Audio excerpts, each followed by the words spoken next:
everyone, welcome to another episode of Writes for Women. My guest on the Convo Couch today for this Business of Writing episode is Annie Seaton. Annie is an award-winning Australian author, and her inspiration comes from the beauty of the Australian landscape that she sees around her on her many and varied travels. In 2016, Annie's novel Kakadu Sunset was shortlisted for the RWA Ruby Awards, and in 2018, Whitsunday Dawn was voted Book of the Year in the AusRom Today Reader's Choice Awards.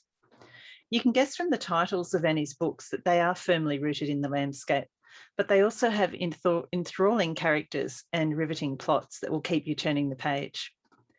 Annie's love of travel is clear in the settings for her romance novels, which will take you far and wide to swoon-worthy destinations and even across time. Annie has written many books in series format as well as standalones, and they're each available in print and ebook at online retailers, as well as at her shop on her website.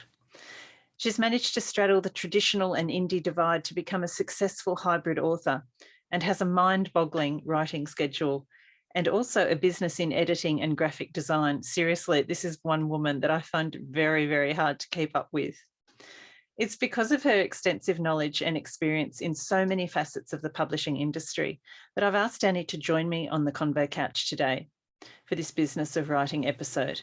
And it just so happens that she also has a release coming out very soon, Osprey Reef, which we're going to get to talk to her about as well. So sit back, grab a cuppa, and join Annie Seaton and I on the Convo Couch.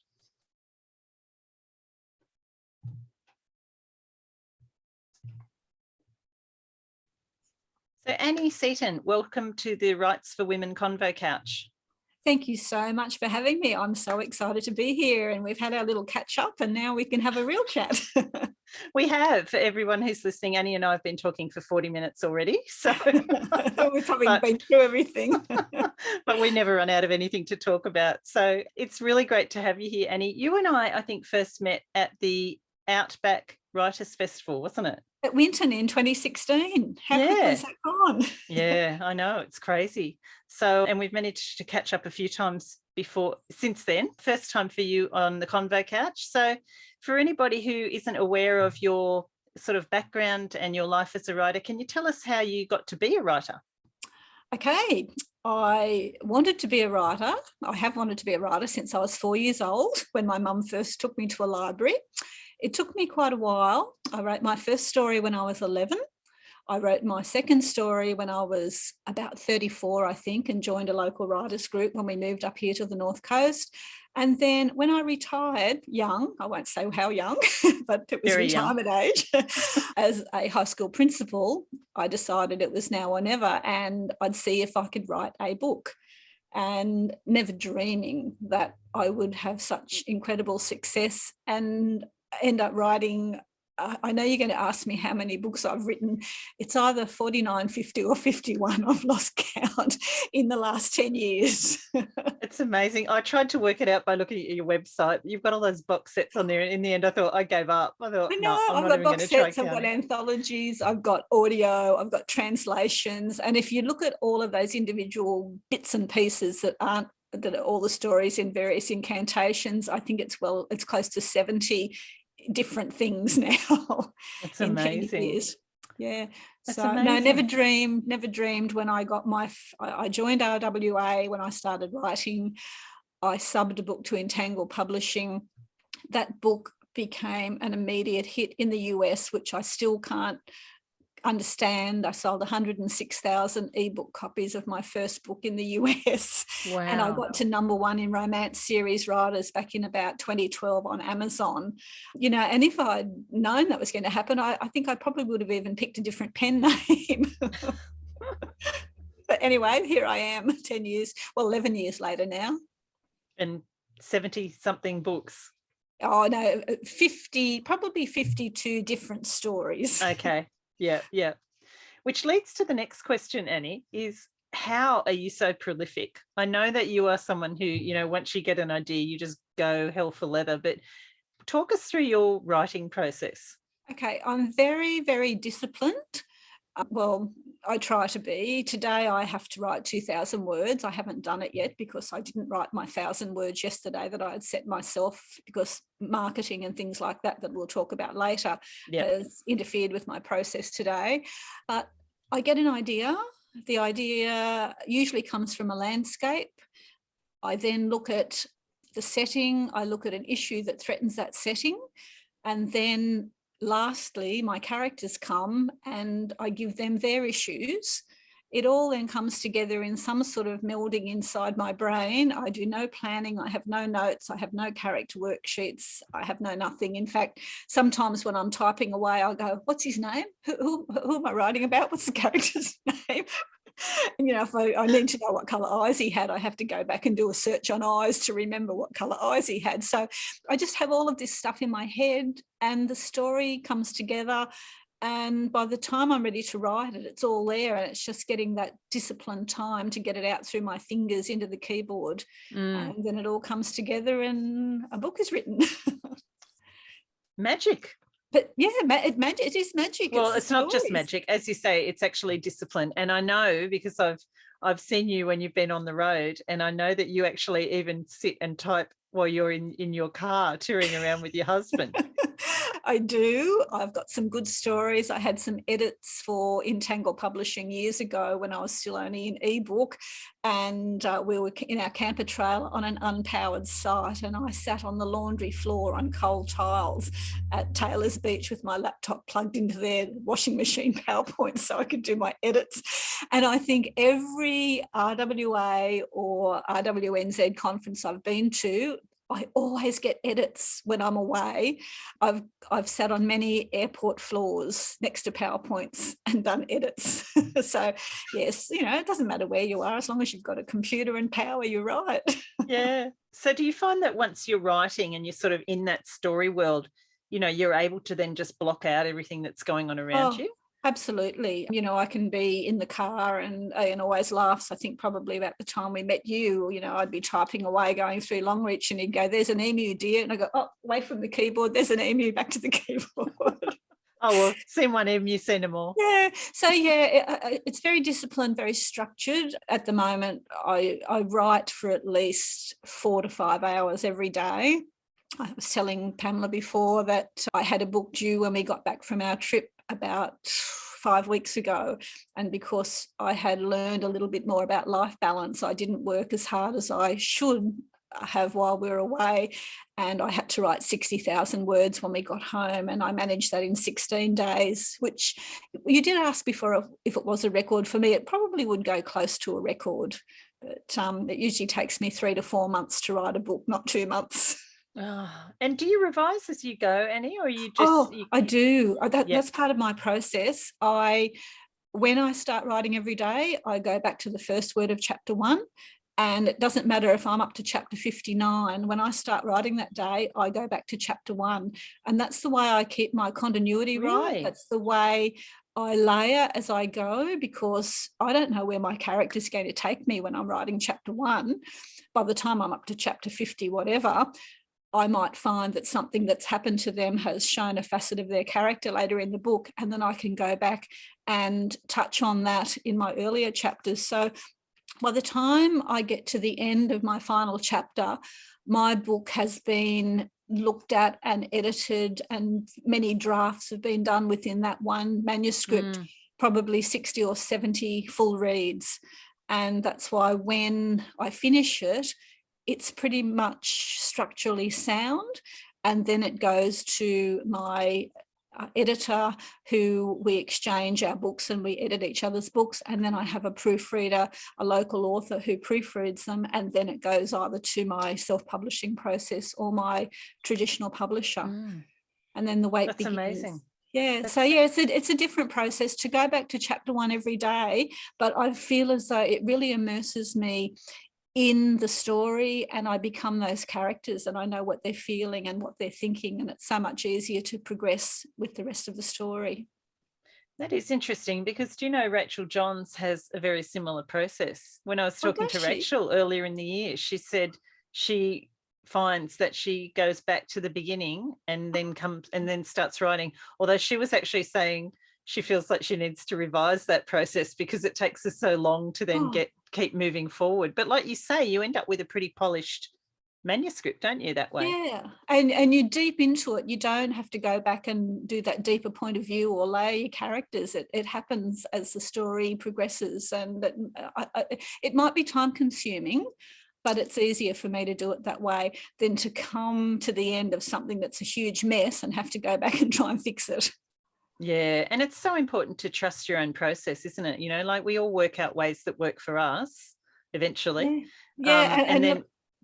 Yeah, and once I'm in the story of a day, it's the getting started that's my problem, because I like to procrastinate and do all sorts of things. But once I start writing, I think, why didn't I do this 3 hours ago? Because I love being there. So once I'm there, I'm fine. So tonight I have to go back to, or this afternoon, I won't leave it till tonight, I'm going back to 1851. My hero is a potter in the potteries down in Cornwall. So I've been doing lots of research, and I'm really looking forward to going back to 1851 this afternoon. Yeah, a bit of time travel, why not? Yeah, it is. It's very wet and dreary here at your place, I know. And so maybe... And it is a time travel. Like my heroine is actually she has time travel back there. So that's a big part of it. Nice. Well, you mentioned that you actually do both self-publishing or indie publishing and trad. How did that come about, that you end up having a foot in both camps, and how do you sort of navigate those two worlds, if you like? Okay, well, back probably about 5 or 6 years ago, I was contracted with three other Australian and New Zealand authors to write a continuity series for Entangle Publishing, which meant that it was 4 separate stories with a common theme written by 4 different people. And it was about a missing emerald necklace, and my story was set in the early 18th century, probably 17th century, pirates in New Orleans. Anyway, we had it all planned, and we had to sub it all, and all of the worksheets and all of the stuff that you have to write down, when you're supposed to know what you're doing. And it was all organised, and the publisher then decided, even though it was contracted, they decided to rescind that contract. They decided they didn't want to go ahead with it. And we'd done all of this work. So I have fairly solid technology skills, and I said, let's have a go at indie publishing. Well, that was the beginning.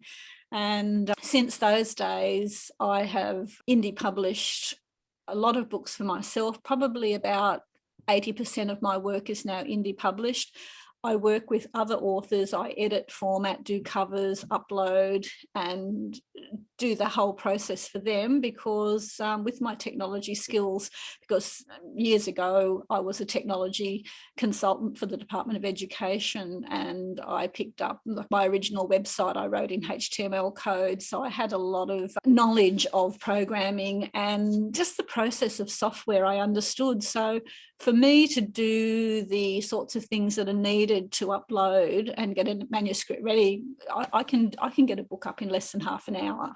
Wow. So, it's just knowledge that is easy to do, easy to have. Yeah, yeah. And so you write your trad books sort of alongside your indie publications, don't you? I have now. What did I say? I still have a foot in 3 camps. I still have 4 or 5 books with Entangle Publishing. I have got 7 or 8 of them back over the years. The rights have been reverted, and I've indie published them. I have my trad contracts with HarperCollins, and I have my indie career. I also have trad contracts with Ulvis Croft Audio Production in the UK. And I've got a couple of contracts with Libra Publishing in Brazil, who are translating my books into Portuguese. So, I really sit as a hybrid in the traditional and independent publishing side of things. Yeah. So what do you see as the advantages, Annie, of indie publishing? Control. Absolute control. I did get my notes down here. One of the advantages, one of the best things about indie publishing, there are so many groups in the indie world that I belong to, predominantly on Facebook, where someone might put up a question about, I'm having problems with this, or I'm not sure which cover is best, or what would you do with this? And I find that the sharing in the indie community is so open and giving. You might have heard of the group called Indie Royalty, Yes. Sasha Cotman's group. You know, I was just about 2 hours ago, I was procrastinating from starting writing today. My 92-year-old aunt is visually impaired, and I got her a envoy reader through the Vision Society. And she's actually bought 2 now, so she can have 20 books on the go, and another one that she can post to me so that I can upload another 20 books for her. So I was, you know, doing that. And what were we talking about then? That's right. I got onto Indie Royalty and said, hey, girls, I'm having trouble with the Vision Society catalogue. Can you tell me if any of you have got your books in audio format, in Daisy format? And immediately, you know, answers within 2 or 3 minutes. Yeah. So it's such a giving community. And that's just one example. I probably belong to 10 or 12 different groups. So I find that the indie community, I think the trad arena is so competitive. You know, it's so hard to get a contract. It's you want to have good sales. You have to have good sales to get future contracts.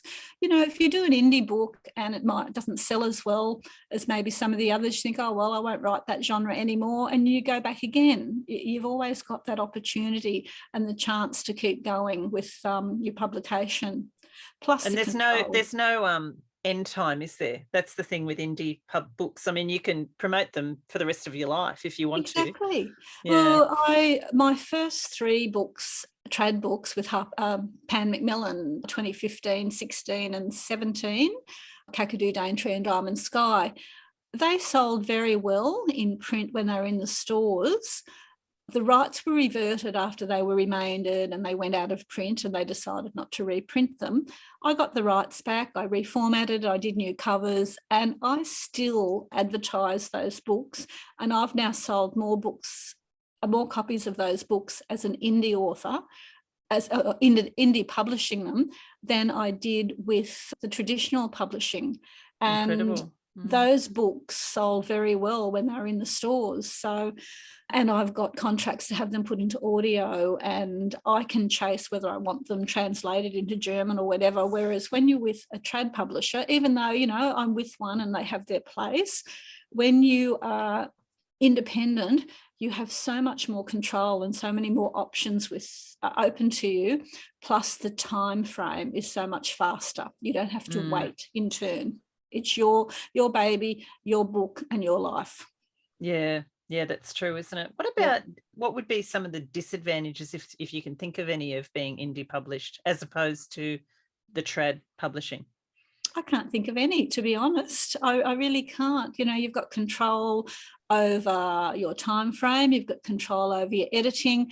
If your cover doesn't work, you can pull it down and put the cover up. One of my trad books, I wasn't really happy with the cover, but I trusted the publisher's words when I queried it about what their marketing thought would work. And I've had lots of readers say, oh, the cover was very dark.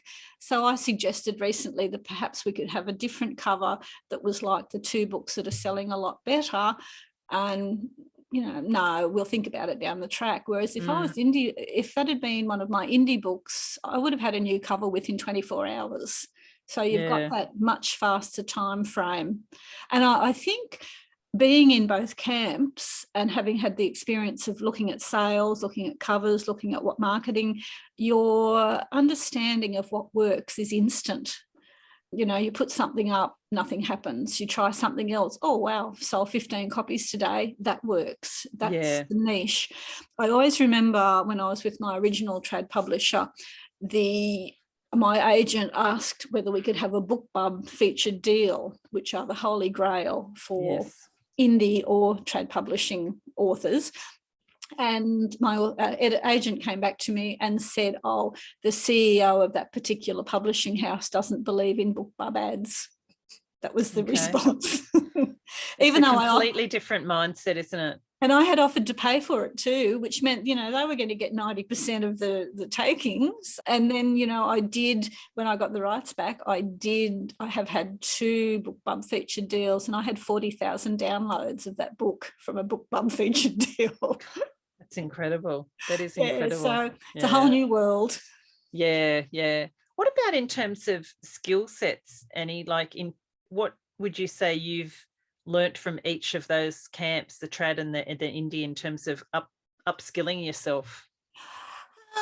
It's been interesting. I think as an indie published author and doing lots of your own editing, I do get all of my books professionally edited, but I've learned sometimes when you're with a trad publisher, they'll want you to change things. And we've had this discussion earlier because they don't quite agree with where your character's going or what your premise is. I know in my heart what I'm trying to say, and I really hate it when someone says, no, we don't want that character or we don't want that point of view, because it's all part of my story that makes my story work.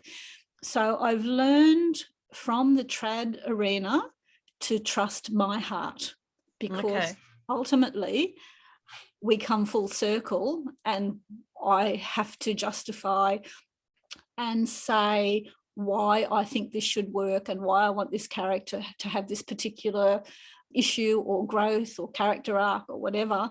And when it comes back to my original idea, it works. So I've learned very much to trust myself. You know, starting out earlier on, whether it be with the digital publisher, the indie work or the trad, because I've only been an author for 11 years, I still carry self-doubt. I still think, oh, you know, I can't really write. It's just I'm very good at marketing. And then I'll get lovely reviews and think, oh, maybe I can write sometime. I don't think that ever goes away, you know. Like so many authors I've spoken to, it doesn't matter whether it's 5, 11, 20 years. I think everybody still has that self-doubt, you know. I totally agree with that. And I think, you know, it's an essential part of being an author, because if you think, oh, I can do it, you're not going to listen to anybody.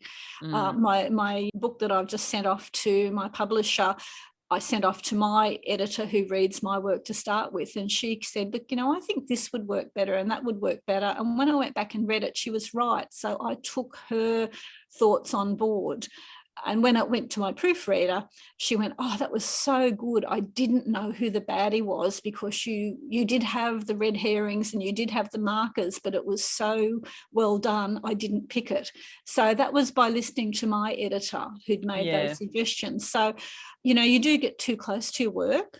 So I really worry about people who indie publish because they think they can just write a story and put it up there with no editing, no proofreading, no proper formatting, because that gives indie publishing such a bad name. But I do think that the respect for indie publishing has really grown, particularly in the last 2 or 3 years. It's now a force to be reckoned with.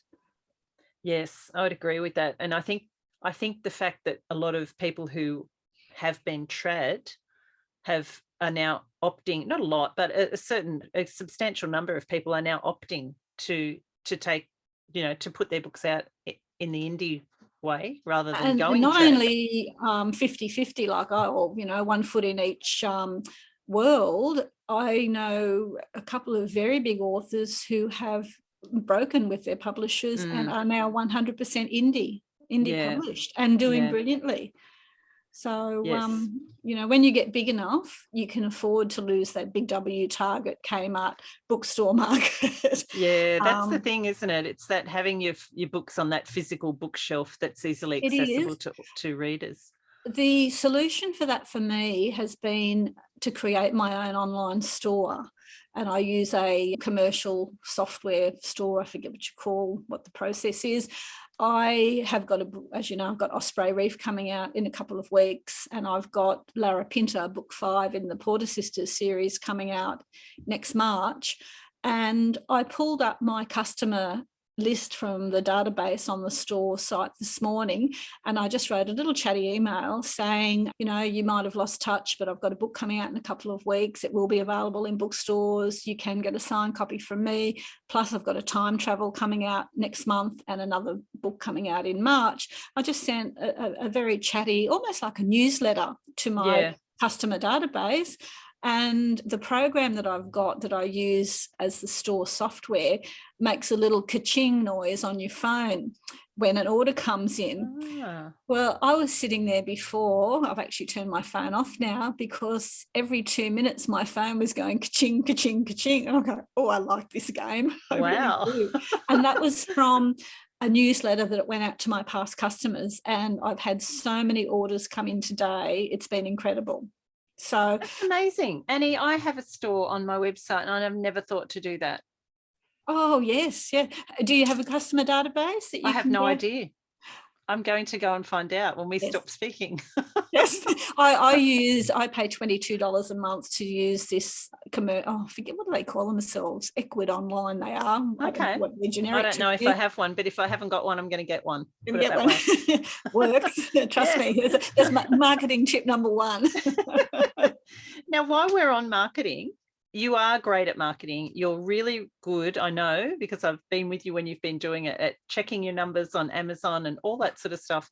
Can you tell us about, what do you see are the essential things that somebody who is, putting their books out there, obviously you have more control over it when you are indie in terms of the sales and marketing. What can you tell us about that? Okay. Absolute constant marketing every day, 7 days a week. 365 days of the year I market. Now, what I mean by market is I might get onto Facebook and I might like somebody else's post. I might get onto Facebook and I might comment on a post. I might take a picture of my beach here when I go for a walk with the dog and put that up on Instagram. To me, that is all marketing, because all of my social media sites and my Instagram account, Twitter, I've pretty much let go because it wasn't working for me, but are all my author persona. So everything I do, people might say after seeing 5 dog photos or beach photos, who is this Annie Seaton? I can check that because I've got software that tracks the visitors to my website. Right. I can send out a newsletter and my newsletter software will show me how many people opened it in the US or the UK. I can then go to my tracking software on my website and see how many of those people came and looked at my website. I can drill down further and see how many of those people visited my books page, how many of those Australian visitors visited my bookstore. So it's that constant presence on social media for me that is the key. And the social media platform that works for me is Facebook. Right. When Facebook was down, 4 or 5 days ago. Last week. Yeah. And apparently it went down again the day before yesterday, and I didn't notice because I was out walking the dog, but I would have panicked otherwise. Because if I didn't have Facebook, I think that would be 90% of my marketing gone. So it's very, very interesting. So, you're very much under their control. I've noticed since it changed, since it went down a week ago, my audience is slightly different. But to me, that's an advantage because you've got a different audience now. So I'm reposting a few things. I've got a couple of books that the rights were reverted for last week. And this, again, is the advantage of being indie. It was probably what's today? Yeah, it would have been last Tuesday or Wednesday. I got the letter from the publisher saying the rights were reverted. I was checking Amazon every day to see if they took them down there. By the time they were down on Sunday, I had re-edited both of those books, put the British spelling in instead of the UK spelling, tweaked a few chapters, produced a cover for each, had them formatted and ready to go. So as soon as I noticed they were down, they went up. Now, my pre-orders are usually very good. And I noticed 2 days ago that I'd had no pre-orders for these new books. I'm blaming Facebook a little bit. So I went over and I put them onto my Annie Seaton author business page last night. And within an hour, the pre-orders started coming in. So that showed me that it's my business page that is getting the response now rather than my profile page. So that's something that's changed. So I think in terms of marketing and knowing what works, it's knowing what social media does for me, how it works, and also being an absolute statistics obsessive compulsive. Yeah, you're very good on the analytics, Annie. That word analytics, anything like that, it's just like it gives me I break out in a cold sweat. A lot of people do. I don't know how to get over that. I don't know. I know that I have to start doing this stuff, but I just can't force myself to do it. I love it. It's always been, I think it's something that I love doing, because I can remember when the internet was invented, way back when. Way back when, I can remember being on bulletin boards and so excited because I'd type something and someone would put a response. That was the very early days of the internet. Now what we can do and how crazy it's got. So it's something that I really enjoy doing. And I always tell the story when I check my Amazon ranks, and I'm getting a little bit better at it. I'm not doing it every half hour every day now. I used to have this visual image out of Harry Potter where those goblins were sitting, the Gringotts or whatever they were, bank with their little thing. And I used to have this image of me checking my rankings, and one of these little goblins saying, "Oh God, Annie Seaton's checking her rankings again." So very, very visual. I'm very much a word person, but I'm also a very visual person with my marketing and with my writing. Yeah. And what about Amazon and Facebook advertising? What do you think of those two platforms? My advertising is social media. I've tried throwing, I use the analogy of standing in the gutter, tearing up $20 notes and throwing them in the gutter. That's what advertising's done for me. That being said, I am currently purchasing the Mark Dawson course. It's very, very expensive. Yeah, I've got that one. Yep. I started buying it, was $100 US a month or something about 5 months ago, because when I finish, I always say when I finish this book, but there's always another one lined up. I'm going to sit down and I'm going to do the analytics on this, and I'll try and put it into practice, because, when you look at the indie groups, there are people making 7 figures a year out of their indie publishing that swear by it. That being said, those people are also putting $300,000 and $400,000 a year into this advertising. They're investing a lot. Yeah. They're investing a lot. And I'm thinking, well, I'm happy with my income. I'm happy with the time that I put into what I'm doing. I've got, as I said, much more of a life balance now. I've got quite a nice front garden and the dog's being walked more regularly. But do I really want to get into this advertising arena when I'm quite satisfied with where I am? So I'll make a judgment call on that after I look at the course. But no, my success has been all organic, not paid advertising. That's really good to know. Yeah. And it shows that you can do that too. Do you think that it's really important to, excuse me, you do write, put books out reasonably often? Like, do you think that it's important to have a fast turnover in books to make money out of it? I'm doing the analytics on that at the moment. Last year, or the year before last, or might have been the year before that, with time gone, I was out on the Elizabeth E2, the boat that was my inspiration for Osprey Reef, that's coming out on the 27th of October, and we were steaming from the Whitsunday Islands down to Mackay, and there was this incredible island that just reared up out of the sea. It's a volcanic peak, and I was fascinated with it. It was just there. So I went and looked at the map that was in the boat. They have this beautiful hand-drawn map that's been there since the 1970s, and that map is actually reproduced in the front of Osprey Reef to suit my story and Osprey Reef and the actual boat name. And I went and found it, and it was called Pentecost Island, and it just stayed with me. And by the time we got to Mackay, I'd forgotten all about Osprey Reef, which I was learning about the boat. I did that, but I had this series in my head about these women that went to Pentecost Island and started a resort.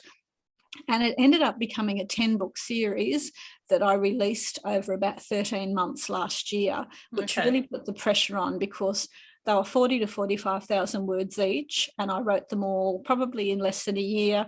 As well as that, I did the formatting, the covers, had them edited, proofread. But I noticed last year, as soon as they started coming out, my backlist started selling a lot more. Right. So by putting out a book a month, it really reignites that interest in you and your previous books. Mm. You know, you couldn't do it. You couldn't do a 5-book series and expect that to happen if you didn't have that solid backlist. But I was selling copies of my cute little Winter of the Passion Flower. That was my first book before Holiday Affair back in 2012. I think it came out, a little steampunk novella.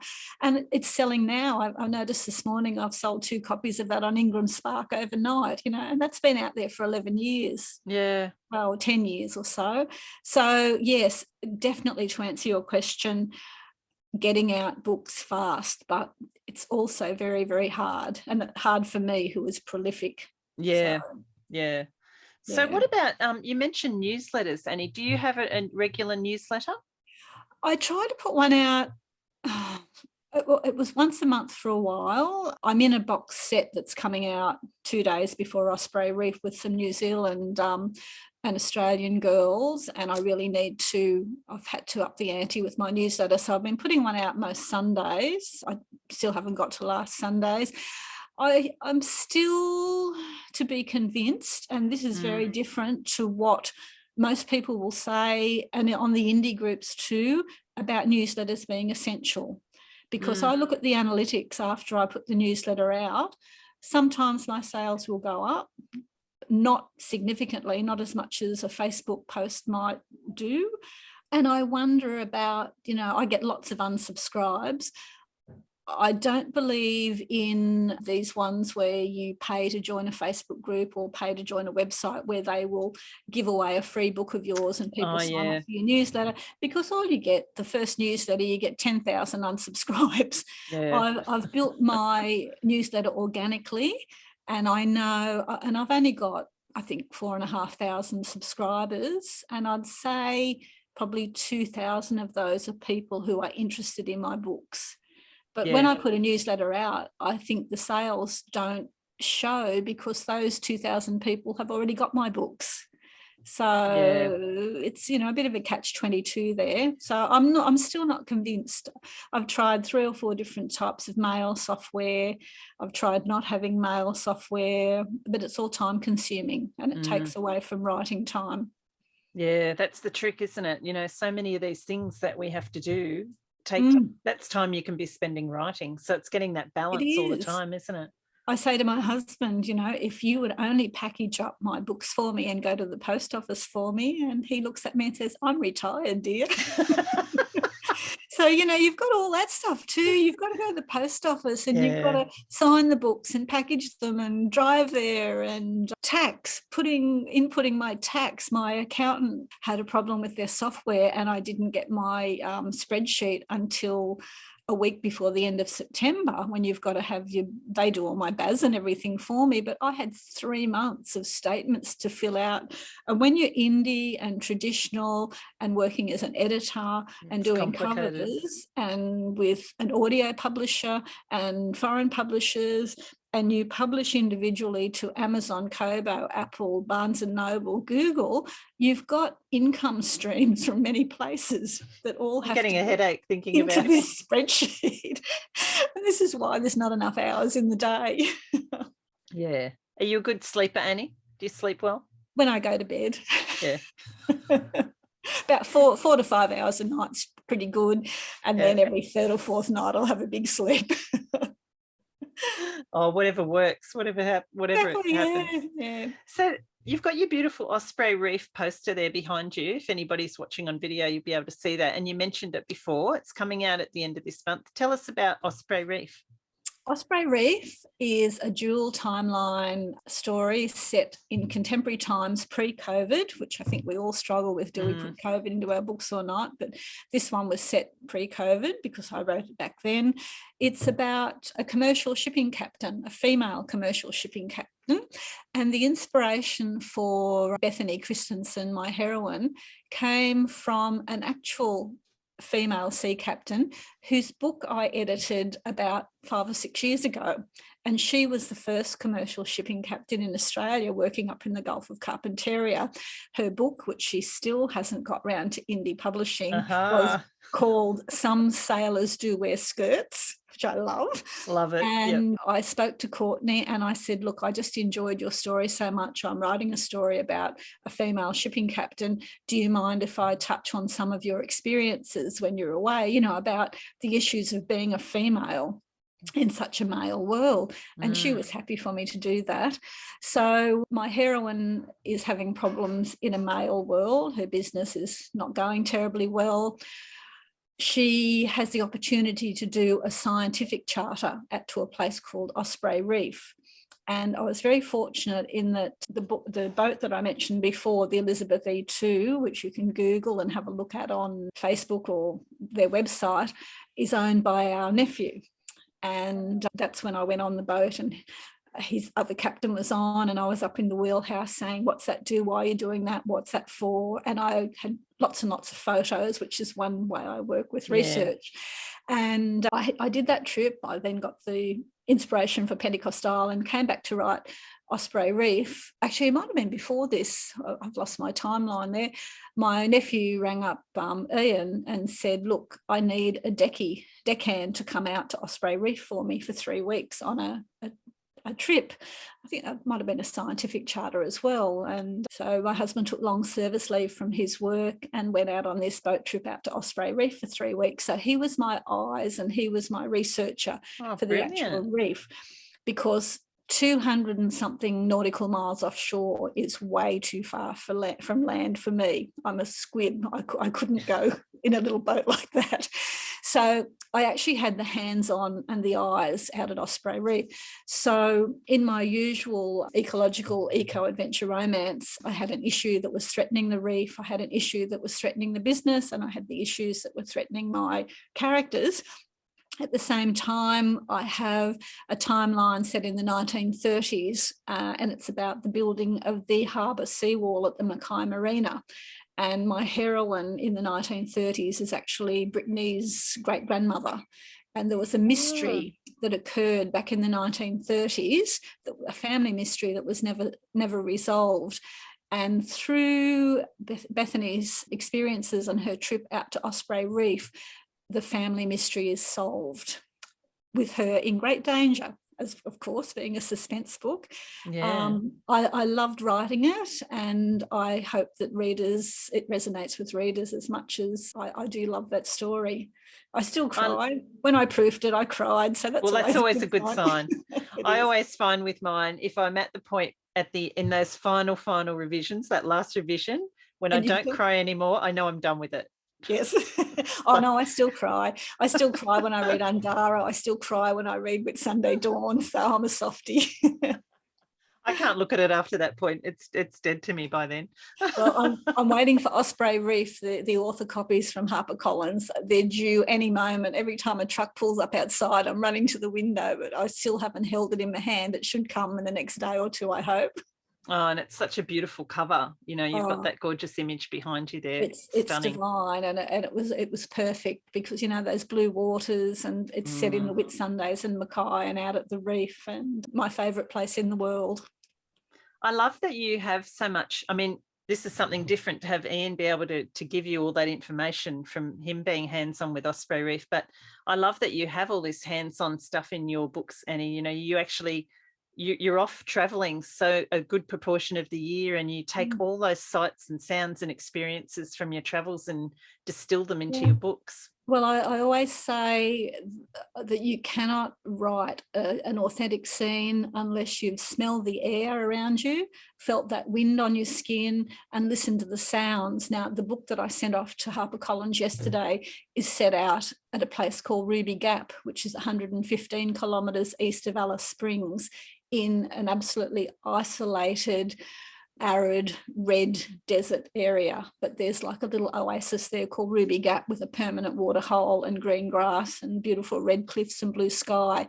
And when I was writing it over the last few weeks and looking at our photos, it all came back to me. I could almost smell the air. I could hear the birds. So that informs my writing and hopefully makes for very authentic settings. There's nothing like having been there.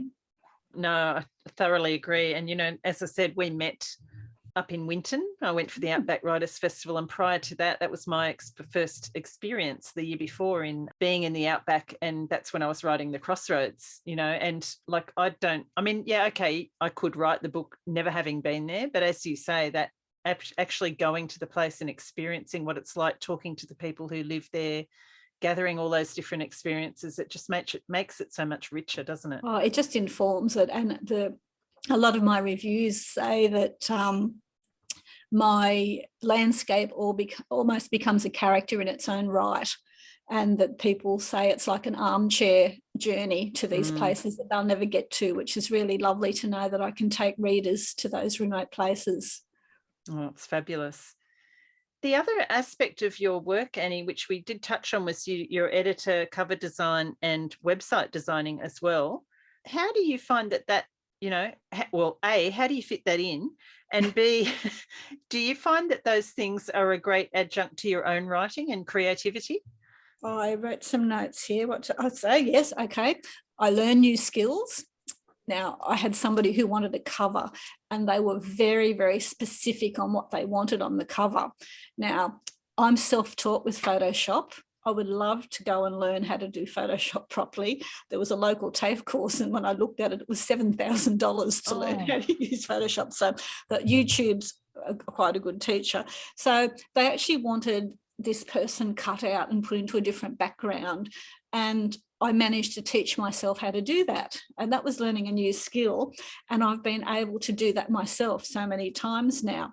The one that I never had success with, I had someone who found this image of a person they wanted on the cover, and they had black hair and they wanted them to be blonde. Oh, okay. I gave up on that one. It's a bit tricky, that one. So that was lots of new skills.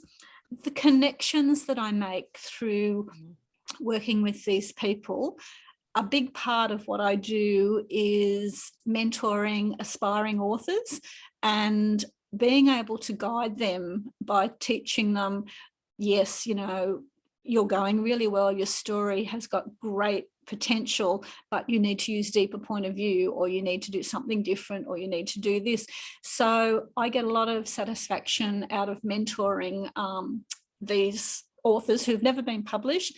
Great satisfaction in seeing them get picked up after I've edited their books by either a trad publisher or by successfully self-publishing. Yeah. And just because as you know, writing is a very lonely business, and just the connections, and I might have 25 or 30 conversations a day with different people now, in Facebook Messenger or by email as I'm working. So you feel as though you're part of a workplace when you're doing all this. And I've had clients all over the world. I've got clients in the UK, the US, lots in New Zealand. So a nice little international group of friends, author friends. Yeah, I like you say, the connections that you make in this business are the best. I think that's the best thing about it.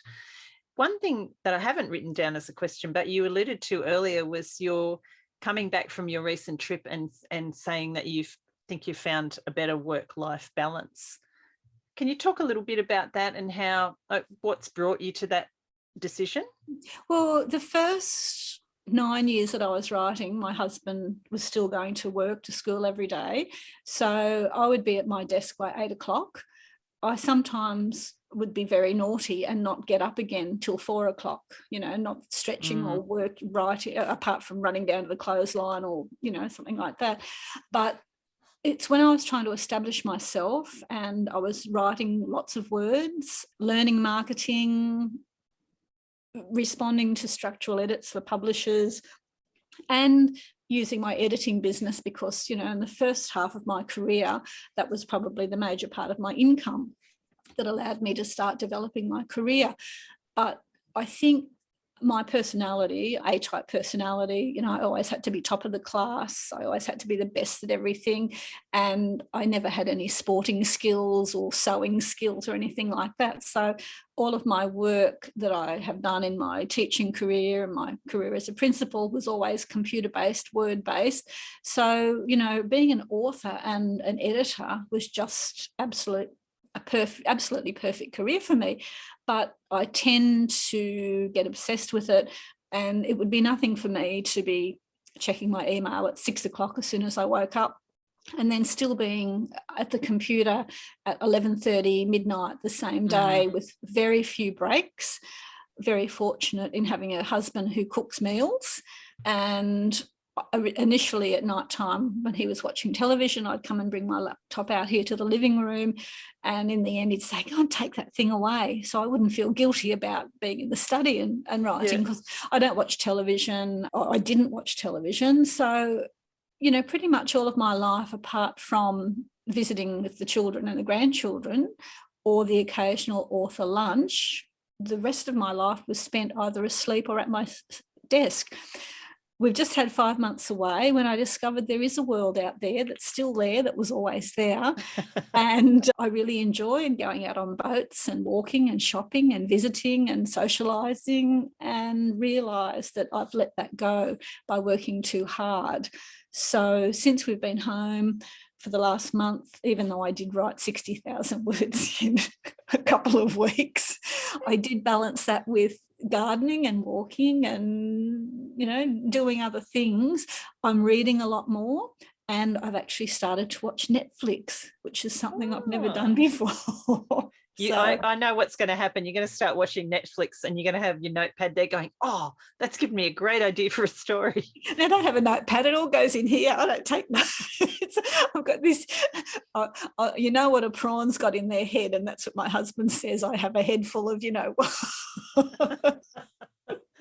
because everything just goes in there. So, you do. And, you know, like you say, the reading and the Netflix and the walking and the gardening, it's all inspiration. Yeah, for sure. So, well, it's good to hear that you're getting that nice balance, because there is a nice balance. I still market and do administration. I've done 4 hours of that this morning from 8 till 12. This is marketing, I suppose, talking to you and having a lovely catch up.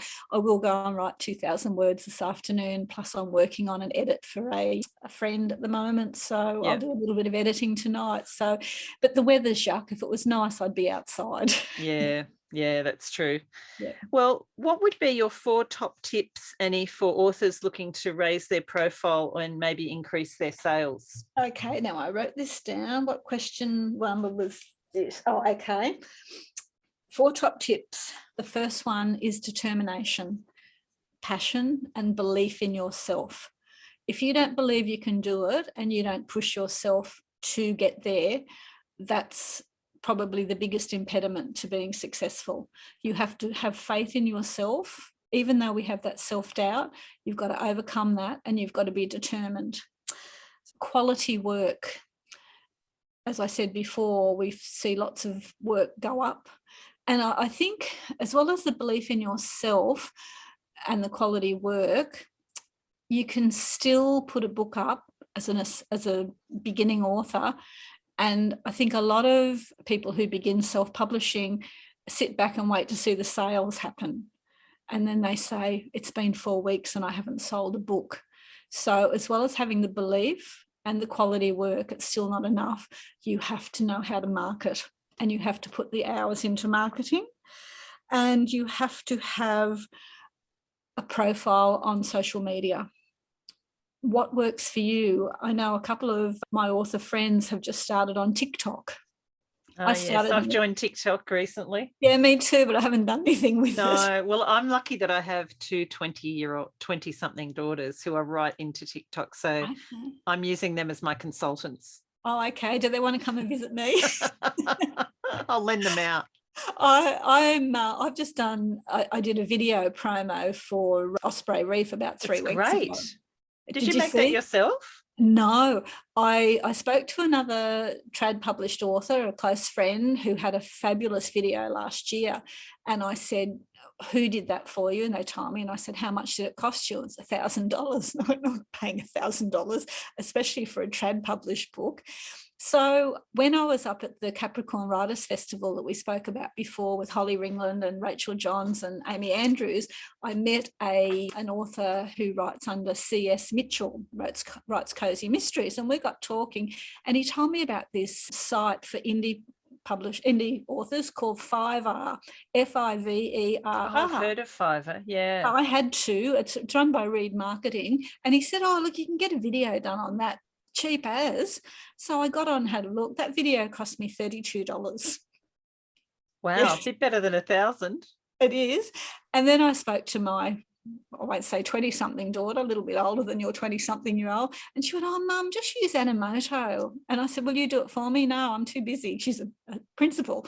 And she said, but you could do it. And I could, but again, it's time. So on my, when I said I don't write any notes or have worksheets, I do have a whiteboard in my office with lists of things that I have to do. Otherwise I forget. And on the bottom, I have got Animoto, and I'm going to have a go at making my own video because I've got so many photos of Osprey Reef and the boat. But yeah, that guy, it was made in Bangladesh by a guy who was on Fiverr, and it was an incredible video, wasn't it? It was really, really good. Yeah. I thought that your publisher must have done it for you. I should not have doubted your skills. I should have known that you would have done that. My research skills. Yeah. The next one will be one that I've produced. I'll put produced by Annie Seaton at the end, so you know. Okay, we'll look forward to that. Where were we in our list of tips? Determination, belief in yourself, quality work, editing, social media, and make sure you have a good cover. Cover is everything. Cover first, then blurb. I'm actually working with a friend at the moment who I did a gorgeous cover for last week, and it's a horror genre, which I don't enjoy, but I did the editing while we were away and did the cover last week. And I said to her yesterday, now I need a blurb. So she sent me a whole outline of the story. Sent back rudely last night, no, a blurb doesn't tell, a blurb entices someone to buy the book. So she's reworking her blurb at the moment. So yeah, cover and blurb are probably up there with the others. Right. Yeah, so Annie, that's I did say when we first started chatting we could talk all day, and we could. I know we nearly have. We nearly have, and we are going to have a further chat for my Patreon supporters on Rights for Women. But thank you so much for sharing so much of your wisdom, and can't wait to see Osprey Reef out there, to get my hands on that. It just looks absolutely gorgeous. Anything else that you'd like listeners to know? Just thanks so much for having me again. It's been an absolute pleasure and fabulous to catch up. People can find me on Facebook under Annie Seaton or Annie Seaton Author. Instagram, Seaton Annie 26, which is a hard one because there's already an Annie Seaton who's an artist. And my website's got everything on it. It's just annieseaton.net. And if you want to have a look at my store and how I do that for those who are interested in having a store, it's been very successful. So thank you so much for having me. Fantastic, Annie. It's so good to catch up. And I'll put all those links in the show notes as well for the podcast. Yep. And enjoy Osprey Reef. I'm sure we will. And you better get onto those 2,000 words. Yeah, I will. Oh, it's fun. I know it's going to happen. It's just the fingers have to do it. Get the fingers working. Thanks, Annie.